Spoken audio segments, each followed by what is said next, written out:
Hey fearsome friends, creepy neighbours. We've all had one at one time or another. The guy that stands at his window and stares, or the one that is overly friendly. Here are 8 true creepy neighbour encounters. So sit back, relax and get cozy, comfy, warm, because it's time to let your nightmares in.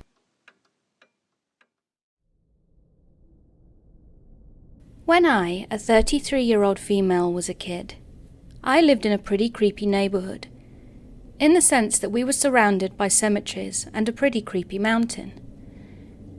It was also quite a bad area back then too, as there was some light gang activity and even a few murders. Although I was mostly unaware of this because my parents tried to shield me and my siblings from it, I do, however, remember some pretty weird, paranormal, ghostly experiences as a kid. I think everyone in the neighbourhood had a story or two, but my creepiest experience was very much with someone living. The kids in my block all played together out on the streets, as it was safe enough to do so. Everyone lived in one of the many small apartment buildings that lined the streets, and we would weave in and out of whoever's garage we were playing in that day. In my garage, somebody had a car that they were fixing, and it was always unlocked. Probably because it had no engine or wheels, and the kids would always get in it and pretend they were driving somewhere. But that day I, who was around 11 years old, was playing with some fairly new neighbourhood kids. None of them went to our school, so we'd only seen them when we came home. I became pretty good friends with the brother, who was a year older, and I didn't meet his siblings until much later. He had 2 younger sisters.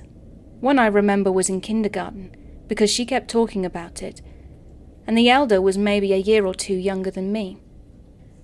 I was with the middle sister that day, and everyone had gone to get ice cream. I was waiting for my mum to go somewhere, so I didn't go, and my 2 little brothers had been with us, but left to go to use the bathroom. We had been playing in the car and pretending that we were on a road trip to Tahoe or something, when she suddenly turned around and just stared at me for what felt like forever. I asked what was wrong, and she suddenly said very quietly, "You bitch," and then proceeded to climb over to my side and start strangling me. Her grip was so strong, and I remember thinking for a second that she was going to kill me. She let go when we suddenly heard my mum calling my name, and when she did let go, she started giggling like we had just been playing some game and said, "Okay, see you later then," and then left. My mum saw the marks on my neck and was furious. She never let us play with those kids again, and I actually blocked this event out of my memories. But it all came flooding back when I was looking at old pictures and saw them in one. I wondered out loud what happened to them, and my mum looked at me funny.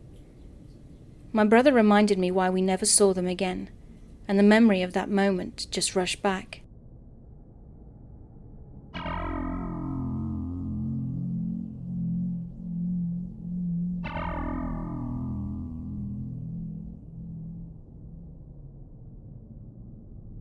So first, a little background on my neighbourhood.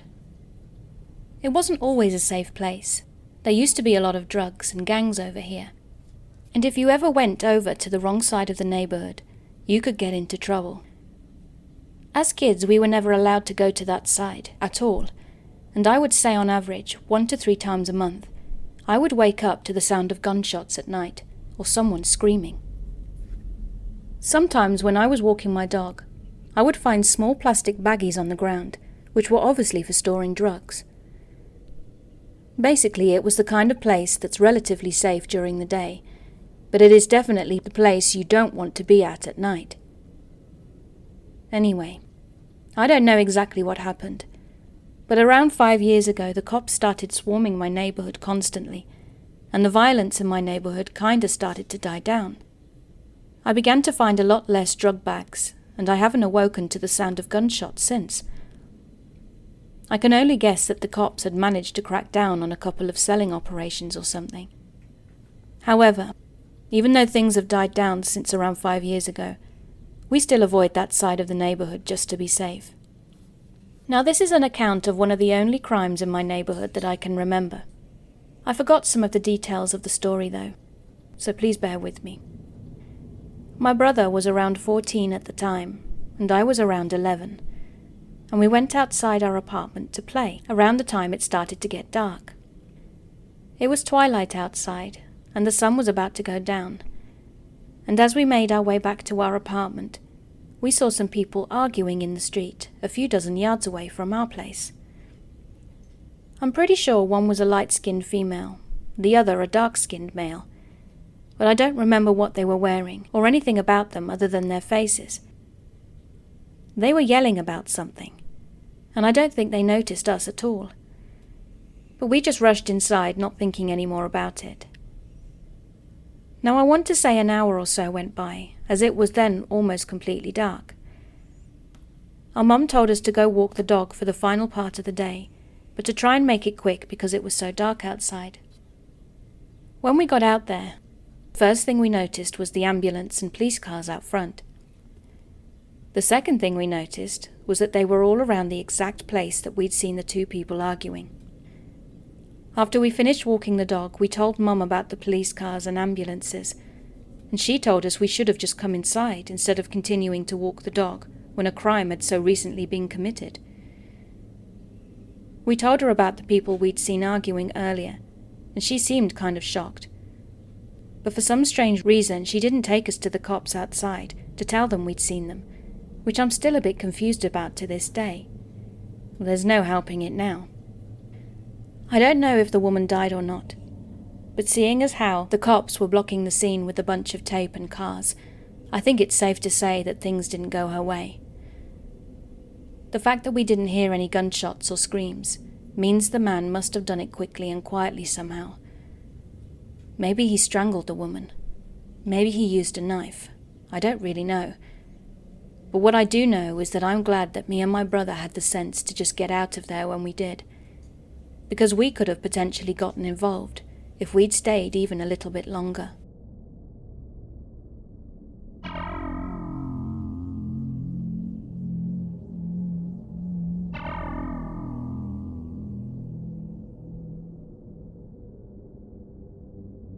So my high school best friend and I moved back to our hometown a few years ago, and everything seemed great on the first day. Our new neighbours came by and knocked on our door, which of course is nothing unusual, but when we answered, we just had a very bad gut feeling about them. At first the man couldn't do enough for us. He'd do favours like shoveling snow and mowing the lawn without us asking, which was sweet, but made us feel a bit uncomfortable. Whenever we spoke to them, they couldn't keep their story straight. For instance, why they'd come over, what jobs they did, or even if they had children. Now our town is very small, and you wouldn't move here without a job or some kind of local connection. But they couldn't give us an answer as to why they'd moved here or chosen to rent a giant house with no work. After a while, the husband would always seem desperate for our attention, constantly knocking or texting with sob stories, asking to loan money or food, or needing lifts to the hospital when nothing was wrong. A few times he'd text saying there was somebody suspicious in the area, and they'd started doing bizarre home improvements, like adding a front door with a letterbox in their backyard fence, despite it being a rental property. Whenever we'd hang out in our garden, the guy would immediately come straight out to talk to us, would point cameras at our garden, and the path that we used to leave and enter our house. At one point we'd added trellises for privacy, and he removed our shared fence because he wanted the wood for home improvements. He'd root through our garage and shed during the night, and had been in our home whilst we were out. Eventually they were evicted, but later we found out they'd filmed other neighbours, as well as stealing from sheds, and they'd conned an older couple out of money. I can't put into words how deeply unsettling this man was.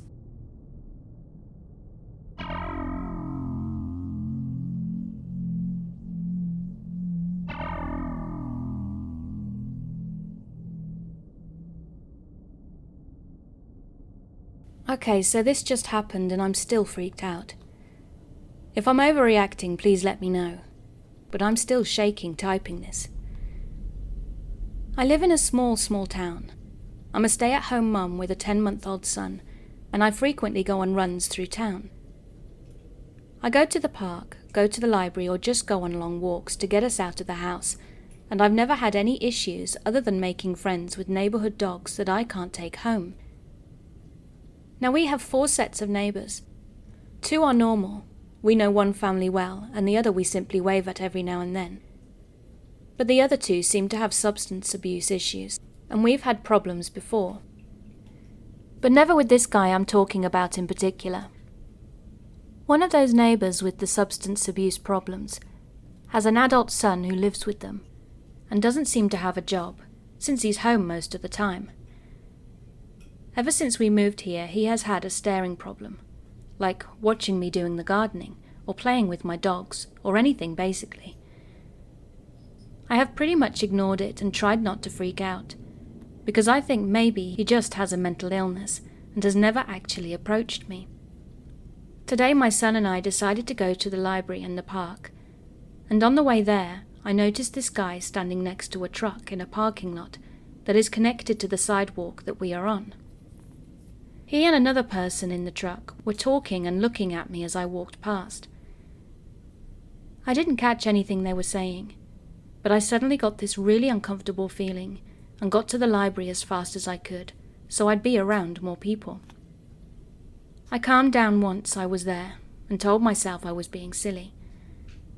After getting some more books, we went to play at the park for a bit. These guys were still in the parking lot and were now staring over at the park.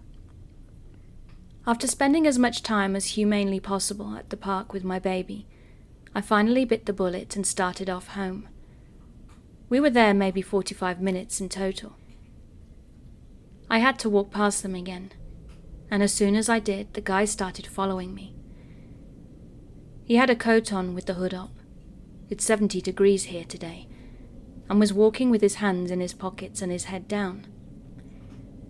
I felt sick to my stomach, but I kept telling myself that I was being paranoid and that I was terrible for judging him. I needed to chill out. I got to the railroad tracks that I have to cross and wait at for a school bus to pass by, and during that time he'd gotten much closer. I could feel my heart in my throat at this point, because once I crossed the tracks, it isn't a busy area anymore. It's strictly residential, and I didn't see anyone else out and about. I purposely went one road too far over, so I could see the road I usually walk down, and turned and waited. I saw him come down the street, look up, stop, look around, and then slowly start walking again, once he'd seen me walking parallel to him on the street over. When I slowed down, he slowed down. I stopped, turned around and went back to the road I usually go down, so that I was now behind him. He kept walking really slowly, and when he saw that I was no longer next to him on that street, or he could have been checking for cars on a very non-busy half-gravel road, he walked through the alley, which is really just the grassy area between our yard and our neighbour's yard, and into his. I called my husband because I was now feeling incredibly uncomfortable, and asked him to stay on the phone with me while I get into our house. And when I turned to backstep into our side door with my son's stroller, I saw him staring at me from the corner of their yard and talking on his phone. After standing around in his yard for maybe 3 minutes, he walked back into town with his hood down. I've tried to be understanding of this situation and accepting of whatever illness he has, but what he did really freaked me out. Maybe I'm looking too much into things. Maybe previous abusive situations I've been in have made me paranoid. I don't know. But I don't like how he made me feel, and I'm now carrying a pocket knife with me when I go on my walks and runs. Update. I've spoken with my neighbours, who confirm the suspicions of mental illness. They know his family. Although I'm not aware of the type or severity of it, I really hope he gets help and this doesn't continue any further. Later on that same day, once my husband was home, we were outside gardening, and he came out to watch us for a little bit. but since he was still in his yard, we couldn't do anything about it.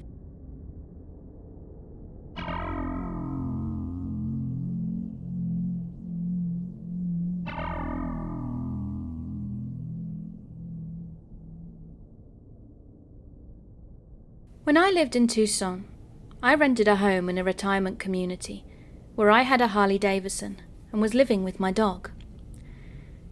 A neighbour of mine had a motorcycle as well, but was too old to ride and would stand outside and wave when I would ride by on mine and take off.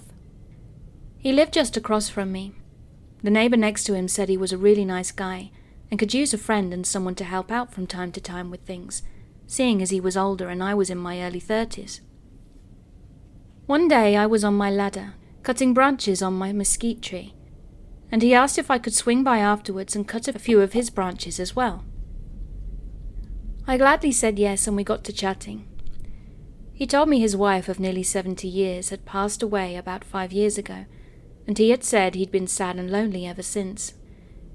He also told me he'd been a teacher for many years before retiring, and as we parted ways, he asked if I could come by sometime and help him plug in a Blu-ray player he had purchased, and I told him no problem. So I came by to help install this Blu-ray player a few days later, and he was making something to eat. He asked if I wanted to have a bite and if I was into whiskey. I told him I was an avid Jameson drinker in my 20s, so he poured me some whiskey on the rocks. As we had some Bertolli pasta before hooking up the Blu-ray player behind his TV, that was hard to get to in an odd entertainment centre, he asked me, "Do you like wrestling? I have a good friend that lives near the base of Mount Lemon. He's about my age. Sometimes we have some of the younger guys over there, and he has mats in the house. Everyone takes off their shirts and pants and wrestles. It's a lot of fun." What the hell? I told him that's something I'm not interested in, and became immediately uncomfortable. I decided to then very quickly hook up the Blu-ray player so I could go home immediately. And as I was behind the TV, I couldn't see him. He then started asking me if I enjoyed watching pornography, and that he has pornography videos on DVD that he can share with me. I almost smashed my head into the top of the entertainment centre just as I was plugging in the HDMI cable. He was asking me such a bizarre question. As quickly as humanly possible, I got out from behind the TV so I could see him and ensure I was safe from anything happening. Thankfully, he was just standing behind the couch, 15 feet away, watching whilst I finished. I told him, "I'm not into that kind of thing. I've got to go," and quickly made a dash for the door and said goodbye. From that point forward, I never interacted with him. My damn motorcycle was loud, so every time I'd leave, which was often, he'd hear it, come outside and watch while I rode off waving at me. When I'd come home late in the evenings, I could see in his front window where his computer and monitor were, and I swore there were videos of women playing on his monitor with his blinds wide open while he sat there. I never stopped long enough to see very many specifics about what he was watching, though. Considering he was a teacher in his former life in Minnesota, his completely bizarre and disgusting questions really frightened me about whether or not he might have been involved with younger people in the past. This was years ago now, and those memories still freak me out these days when I think back.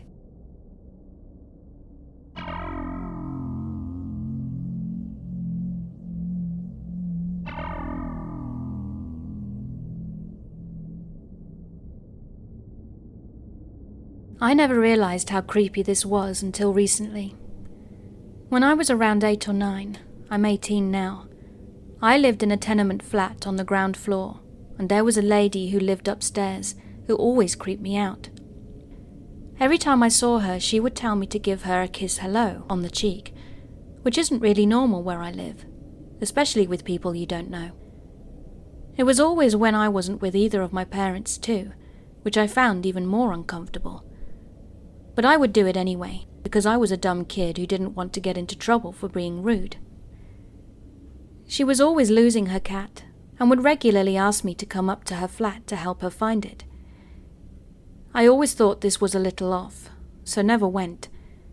But one day my mum happened to be with me when she asked me to go up to her flat with her. My mum immediately pulled me into the house and told me never ever to go up to her flat without her or my dad. And that's when I told her about the lady asking me to kiss her every time I saw her. My mum told me I never had to do anything I didn't want to, and if she made me feel uncomfortable again, I was to scream in her face and run away. She was probably just some weird lady, but I still feel slightly uncomfortable when I think about what might have happened if I'd gone up to her flat with her that day.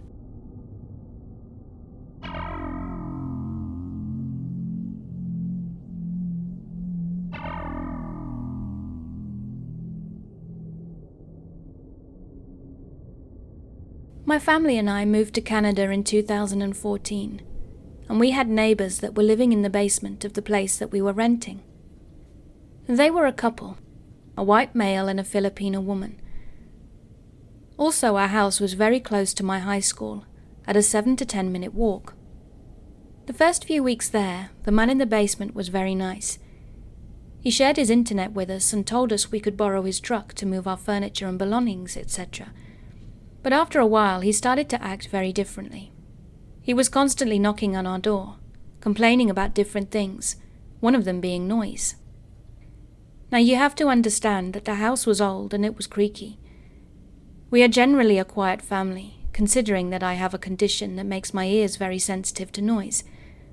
So my hearing is above the average, but every time they'd complain, we were like, okay, we'll be more considerate. Then he accused us of renting out movies using the internet, which would make the bills more expensive. But we did no such thing. It turned out it was his nephew that was living next door that always had people over. And one day he knocked on the door and I opened it. He went on to tell me that my parents had parked their car in front of his garage. But he had a whole lot of parking stalls and 3 garage spaces all to himself. He even threatened me that he would slash the tires of our car. I didn't know what to say, but thought, okay, my mum is going to leave for work any minute now, so the car will be gone. I told my parents and they became really concerned and quite angry. So we filed a complaint to the police, told them about the threat, and they showed up at our house. There was a moment where the police asked my parents to step out the house so our neighbour wouldn't hear their conversation, which meant I was alone while my parents were talking to the police. I was so scared because I didn't know what to expect from the neighbours. I had all kinds of thoughts going through my head, like he might pick up his gun and kill me for real. Also, the police told my parents that this was not the first time that they'd had complaints about him. He'd always had problems with anyone and everyone. Also, he was a pervert. One spring day I was wearing a dress and sandals, and as I left the house I saw him. He greeted me and looked at me from head to toe. He focused on my feet, asking me if my feet were cold because I was wearing sandals, and it was kind of chilly. I said no, and he had a huge smile on his face. The whole situation just got overwhelming. So we decided to move to a different house, which was a block away. He literally followed us one day in his bright red truck, as he wanted to see where we'd moved. He did a lot more creepy, crazy things, and eventually his wife called the cops on him.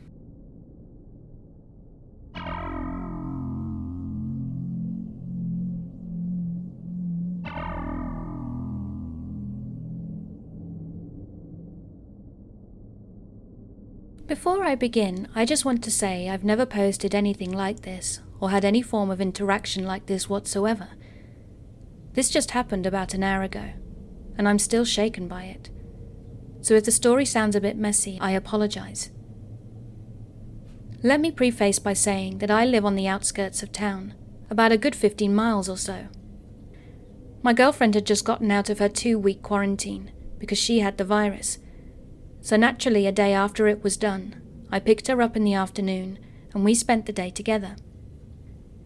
We went back to my house and just sat around enjoying each other's company after not being able to for 2 weeks. The day flew by and was now 12:30 a.m. And since we both had work the next day, We figured it'd be best if we started to head back to her house so I could drop her off and come back home. We walked out to the car and noticed there was a car sitting down the street from our house, about a good 100 feet or so. I didn't think anything of it, since it was probably just our neighbours getting home late and checking the mail. So we pulled out of the driveway, when I quickly noticed that that car wasn't our neighbour's. We started driving down the street to pull out, and as we got closer, he pulled off the side of the road and sat at the intersection on the end of our street. Pretty quickly I started to get a little weirded out. Who just sits in front of someone's house at this time of night? I began to wonder what was going on, and I turned my blinker on to turn right, and he turned left. Alright, so he's just leaving now, I thought. Weird, but alright. I hope nothing too horrible happened.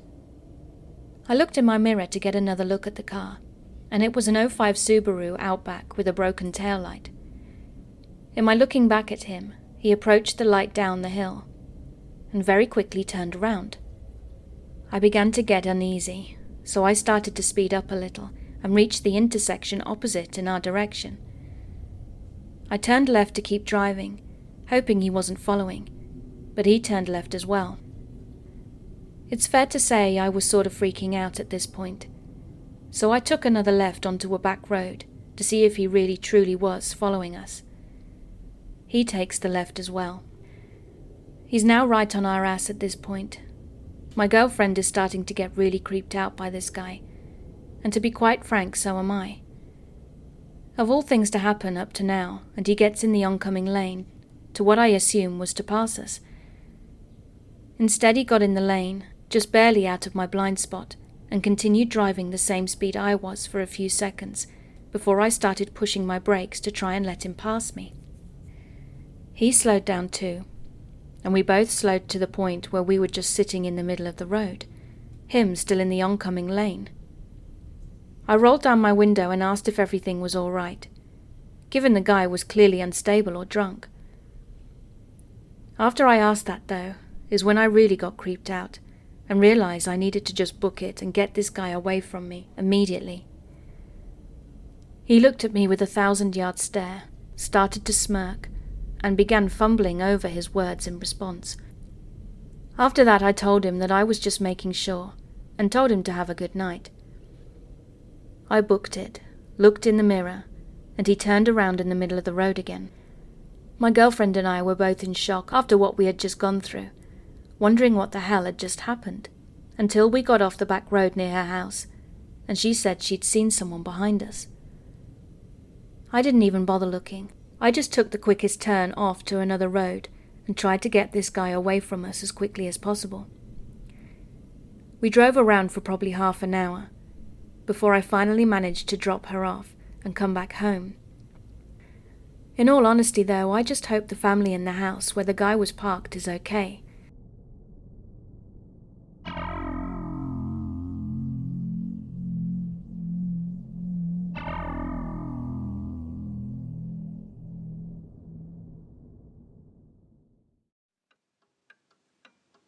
Hey, thanks for listening.